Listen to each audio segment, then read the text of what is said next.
As we quickly approach the Iowa caucuses and the 2020 presidential race really begins to pick up speed, social media companies are making their policies clear as to how they will police political content. One platform that's received backlash is Facebook. The company is standing firm on its position to not fact-check politicians' statements. So Axios media reporter Sarah Fisher took a deep dive into this for her weekly newsletter, which is out today. She joins us now from Washington. Hey, Sarah. Good seeing you. Good seeing you. So Facebook has really sort of wrestled with how to handle this, and they're really not backing down as the race heats up and potentially gets uglier. Do you see a chance that Facebook will have to revise its policy? I was shocked last week when they said, look, definitively, we are not budging. We're not going to limit micro-targeting on ads, and we're not going to fact-check ads. And the reason I was shocked is because every single other platform around them is making these decisions. Google says we won't allow micro-targeting. Snapchat says we'll fact-check. Twitter, Spotify, TikTok, LinkedIn, they're all saying we're not even going to get involved in political ads. And so Facebook is so much the outlier, Anne-Marie, that I do think, to your point, it wouldn't be shocking to me if they had to revisit this policy, because they're going to continue to get a lot of backlash. Mm-hmm. And remind us again of how Twitter, YouTube, and others are sort of navigating all of this.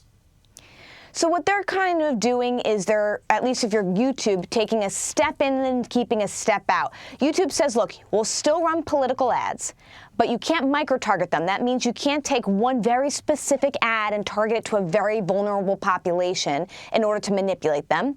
And YouTube also says that, look, we're not going to let you do other sorts of things. We won't let you use certain keyword targets for political ads around things like race or party affiliation, et cetera. Facebook has put in a teeny amount of limits. You know, last week they said that they were going to allow users to opt out of political ads, but it's really nothing compared to what its partner Google has done. And then, of course, Twitter has said, we're not going to get involved. No more political ads on our platform.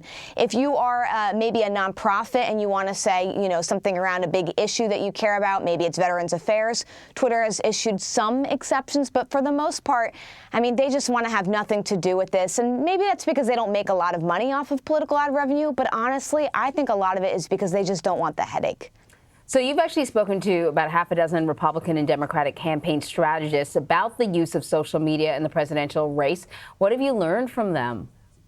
The biggest takeaway was that they see these rules as something that they now have to work with. And so some of them are looking at, okay, how do I game these systems?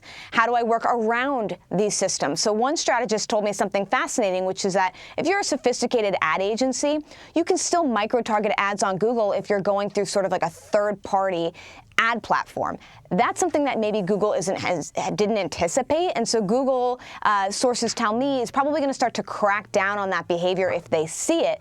But campaign strategists are ready to move on that end. Other things that they're going to do, I mean, a lot of strategists told me time and time again, look, they're incentivized at this point to post the most salacious content on Facebook. If Facebook isn't going to fact check, then you might as well put the most provocative content on there. Why? Because that's what gets people to click, and that's what gets the data. And so what was shocking to me is that strategists, doesn't matter which party, both see these as moves mostly as obstacles, not as things that are necessarily improving the experience. And I thought that was enlightening.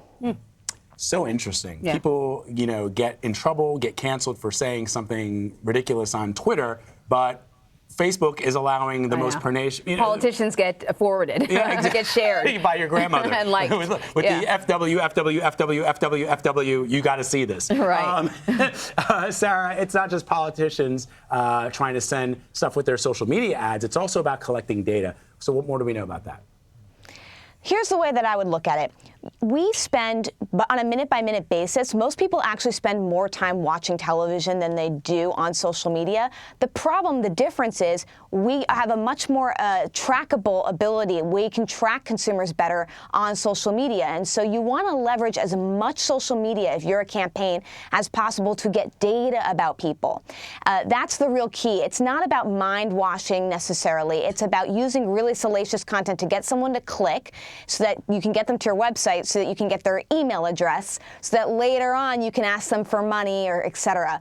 The other thing about data that's super compelling is that a lot of campaigns will use the data that they get from Facebook or Google now to inform the campaign later. You're going to see a lot of TV ad buys, especially at the local level. We call them GOTV, get out the vote ads. That creative, what those ads say, is really informed by the data that they collect now on Facebook. And so my big takeaway here is, Vlad and Amory, even if these platforms are cracking down now, most of the data has already been gathered based off of their old policies. We might even just be a little too late. How often does that happen when it comes to this sort of thing? All right, Sarah Fisher, thank you so much. Thank you.